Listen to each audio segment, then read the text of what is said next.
આજે 11 તારીખે 11 કલાક ને 11 મિનિટે હાઈકોર્ટ બેન્ચની રાજકોટ ખાતે બેન્ચ મળે એ માટેની માંગણીની લડતની આજથી શરૂઆત કરી રહ્યા છીએ। શ્રાવણ માસનો પવિત્ર સોમવાર છે।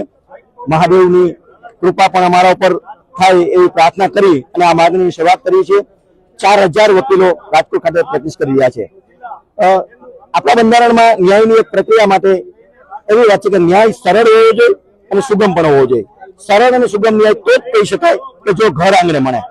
જો ન્યાય માટે 200 કિલોમીટર કે 400 કિલોમીટર સુધી યાત્રા કરવી પડે અને સવારથી સાંજ સુધીમાં તમે થાકીને લોથપોથ થઈને ઘરે આવો ત્યારે તમારી કોઈ વાત સાંભળે અને એ તમારી વાતને હાઈકોર્ટમાં રજૂઆત કરે તો એવો ન્યાય સરળ ન્યાય કહી શકાય નહીં।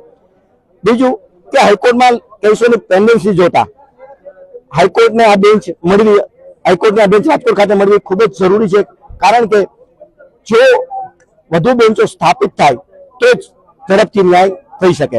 ન્યાયમાં વિલંબ એ એક ન્યાય ન કરવાનું કારણ છે એવું પણ જાય ત્યારે ન્યાયમાં વિલંબ ન થાય એ માટે તાતી જરૂરિયાત રાજકોટ ખાતે હાઈકોર્ટ બેન્ચની સ્થાપનાની છે। અમારી આ માંગને લઈને આજે તો અમારી આ શરૂઆત છે। અમારી આ માંગને લઈને જે પણ આક્રમક નીતિ આક્રમક લડાઈ કે આક્રમક પગલા લેવા પડે તો એ પણ લેશું। પરંતુ સૌ પ્રથમ એનો એક રસ્તો એવો છે કે અમારે આ રજૂઆત સરકારને અને નામદાર વડી અદાલતને જણાવવી જોઈએ અને ત્યાં રજૂઆત કરીશું, ત્યાં માંગણી કરીશું અને એના ઉપર જે આગામી જરૂર પડે એ બધા જ પગલા અને પ્રયત્નો કરીશું। અમે સૌથી મોટો ફાયદો જે યુવા વકીલ મિત્રો છે, જે આવનાર પેઢી છે, જે ન્યાય તંત્રનું પણ આવનાર ભવિષ્ય છે, એમને અહીંયા વકીલાત હાઈકોર્ટમાં વકીલાત કરવાની એક તક મળશે, જે સૌથી સબળ પાસું છે હાઈકોર્ટનું।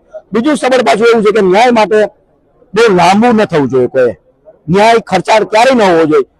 રાજકોટને જો હાઈકોર્ટની બેન્ચ મળે તો સસ્તો ન્યાય થઈ શકે છે।